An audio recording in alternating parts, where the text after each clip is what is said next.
So we have another question here that says, a television was purchased on credit with 24 monthly payments of $50. The first payment was made 1 month after the date of purchase and the interest rate charged 18% compounded monthly. What was the purchase price of the television?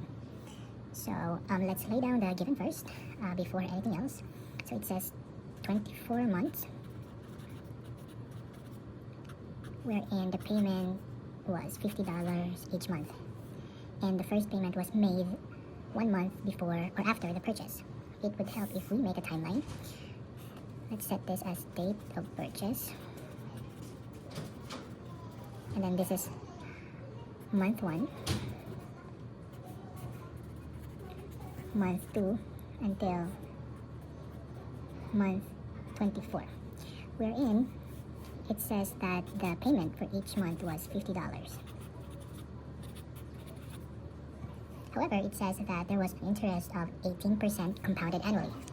So the interest was 18%, dividing it by 100 to get rid of the percent sign. That will be 0.18. And then let's divide it to 12 because it is compounding monthly. That will now give us 0.18 divided by 12, 0.015. We will also be needing the time, which is the n. The formula for n would be the number of years.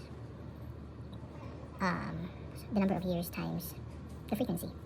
So the number of years, it says 24, and 24 is in months, so we have to divide it by 12, then multiply it with the frequency, which will still give us 24 as our n. Now we need to pay attention on the question wherein it's looking for what was the purchase price. So we are not looking for the future value, but we are looking for the price before all of this interest. And for that, we only have two options. Either we use the future value or the present value.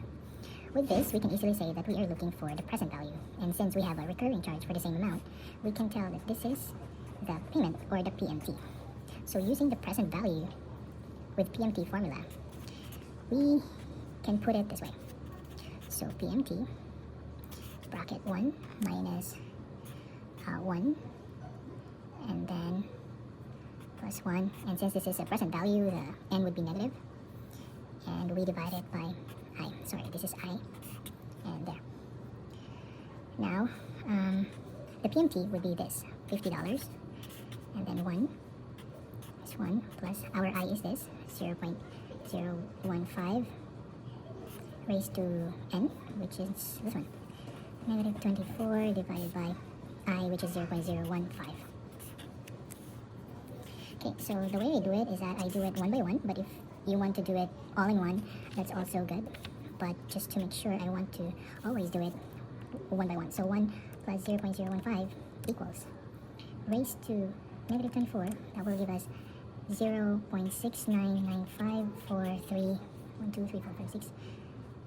I'm just getting everything here. Divide by 0.015. This will give us 1 minus 0.699543919 equals, divided by 0.015, 20.0304. Multiplying it to 50 times 50, this will give us 1001.52. This is the present value, which is also the purchase price of the television.